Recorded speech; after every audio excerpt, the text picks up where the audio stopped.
Hello and welcome to all you Geminis. Welcome for your monthly horoscope for February of 2021. What's going on there? Two big things are going on. First of all, the Mercury retrograde. Mercury is your ruler. You're used to that every now and then we have a time of reassessing. And it's in a fellow air sign. So, which is in Aquarius, and that goes very well with your energy. So, in general, of course, because these are general horoscopes, this means it's a rather good Mercury retrograde if you use it well. In other words, if you do stand still and reassess what's going on there in, for your case, the ninth house. I explain that in a minute. And the other thing that is important is the Saturn-Uranus square. So we're going to talk about that as well. But let's start with your ruler being in the ninth house on the 31st of January at 26 degrees of Aquarius. It stood still and it went backwards up until the 22nd of February. Then Mercury goes direct again at 11 degrees of Aquarius. So what does it mean? The ninth house are a couple of things. Now, first of all, for traveling. For traveling, of course, I know that there's a lot going on in the world, isn't it?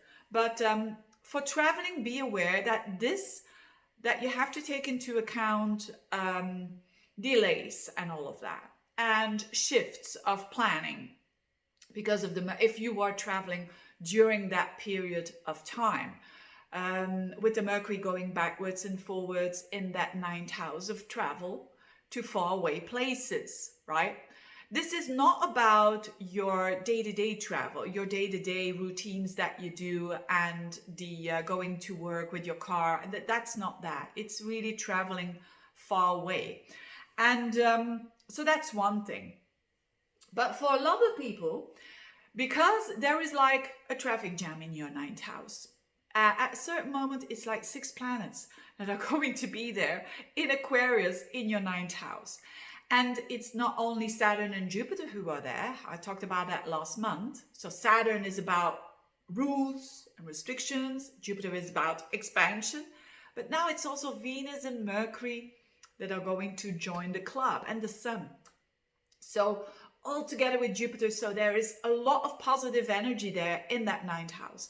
Ninth house, to say in big chunks, it's about your your view upon life. So that's why it's associated with studying, higher studies. And so you could go back towards a study, or you could be studying a lot, or you could be really studying things that are a bit Aquarian-like, which is not the usual. Like astrology, for instance, is definitely a ninth house study and a very kind of Aquarian topic. But for a lot of people, so it has to do with study, it has to do with learning something new, maybe learning languages as well, or getting in touch with a lot of people from other places, different cultures and so on.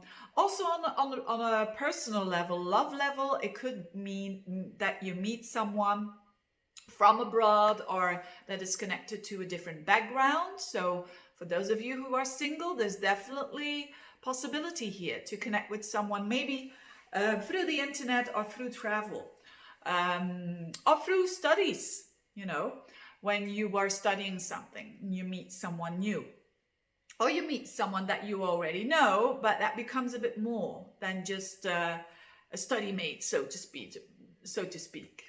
And so very beautiful energy there. There's a new moon, so some sort of a new beginning as well around the 11th of February. So for you, but in general, it's very much about your perspective. There is an opening up of your perspective. You're going to see so much more. Your intuition is going to be up in the air. You're going to have a lot of intuition. You're going to have a lot of understanding of the world in this Aquarian way, because you kind of I'm not going to say dissociate. That's a negative word. But you're kind of standing a bit apart from what's happening. And you have that view. Like an observer, that was the word that I was looking for. So if you want, like, for instance, to start a YouTube channel, I associate it also with the ninth house because you connect with a lot of people. maybe a blog, maybe publishing, and all of that is really, really, or maybe a website that you're gonna fine tune. This is all here represented in this energy, especially in February. Now, so make use of that. It's also going to be Venus with Jupiter. That's very lovely. You could have very lovely feelings by connecting with someone from abroad, by doing something cultural, by studying, by reading a book that is really an aha moment. All these good stuff, right? It heightens the spirit, it heightens your consciousness, for sure, for sure. So very nice energy. And of course, there is this clash between Saturn and Uranus, where a lot of astrologers are going to talk about, and specifically it happens 3 times this year. Now is the first time on the 17th of February, where it is exact around 7 degrees, Uranus 7 degrees of Taurus, clashing with Saturn 7 degrees of Aquarius, you know, in that 9th house.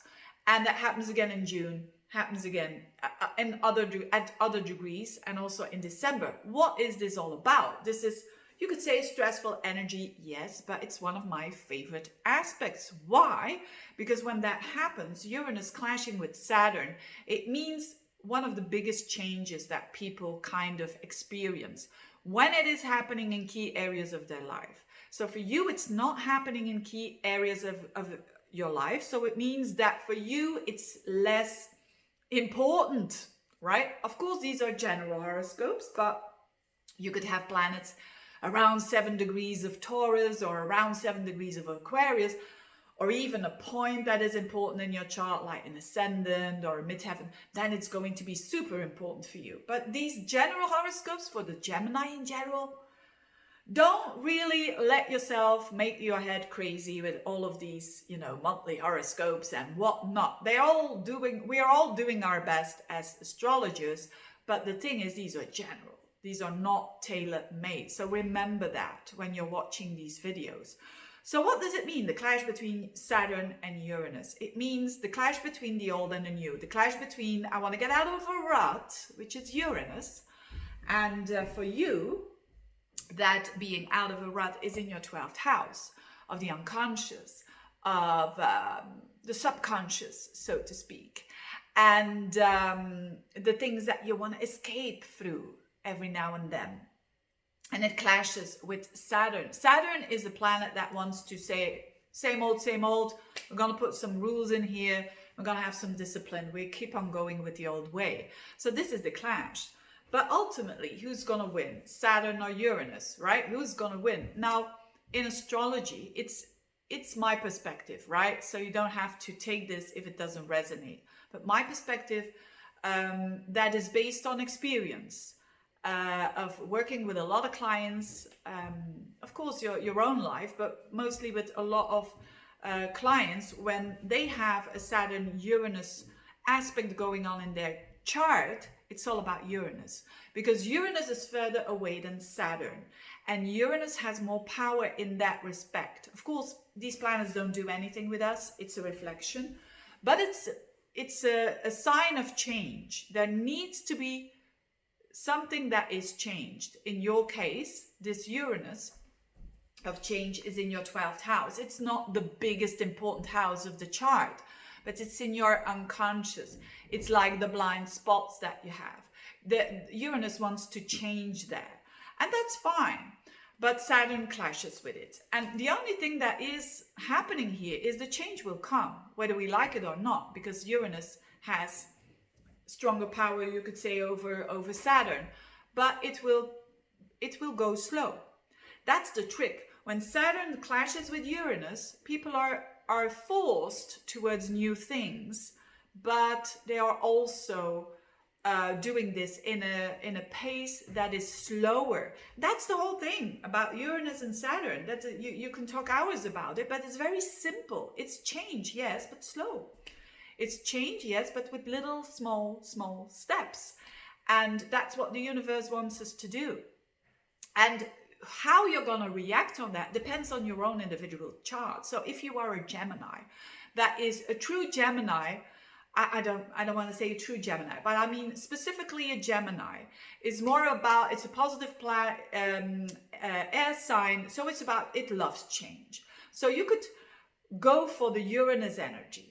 So you could go for, yeah, I want to know my blind spots. I want to know a bit more about what drives my choices on an unconscious level. And oh boy, you have the opportunity to investigate that for sure. So if you're that kind of Gemini that is a bit of a go-getter, you will go for the Uranus, but you're going to be slowed down a little bit by Saturn in the 9th house. So that could mean like by rules that because of less travel, for instance, or more stress because of that, or maybe your own perspective that is a bit, I'm not going to say dogmatic because Jupiter is there as well, but sometimes a bit rigid there, a bit too strict. So that's it, you know. For the Gemini, it's not that much of a big deal, you know, the Saturn Uranus square again. But if you are the kind of Gemini, let's say you have a lot of planets in Taurus, for instance, which is more Earth energy, and you're more towards, you know, rules and regulations, you're going to have difficulties with this Uranus. And therefore, so my advice for the people that are feeling a bit resistant towards knowing thyself on a deeper level, which is what Uranus wants. It wants to, you know, to show your blind spots. Here they are. And if you're a bit afraid of that, just open up a little bit to it, you know, and do it step by step. And don't resist it, right? But to people, the Geminis that are very much about, yeah, let's go, let's do some, I don't know, let's do some regression therapy and then understand where I'm coming from. I would say slow down a little bit. You know, you don't have to go too fast because that shows insecurity, going too fast. Listen to the universe. That's basically it. And that's what the Saturn-Uranus tension is all about. But ultimately, change, oh yeah, for sure. You can't run away from it. So if we are doing it with the energy of the planet, we are going to have a better life. We are going to go through it in a way more enjoyable way for sure. So yes, there is definitely this opening up for you when it comes to knowing thyself. Absolutely. And that is so important, isn't it, for a lot of people that are, you know, this is truly waking up with Uranus in your 12th house. It's like flashes of insights that you're going to have, maybe also through your dreams. And, but again, it's don't push it too hard, but also don't resist it too hard. The changes that you feel that are coming up for you. Having said these wise words, I'm going to stop it here. I think it's going to be a pretty good month for you with a bit of love there with the Venus in the 9th house. I love it. A love for life for sure, because the 9th house is really associated with a very spiritual house as well. So thank you so much for watching. Have a very good month and see you next time. Bye-bye.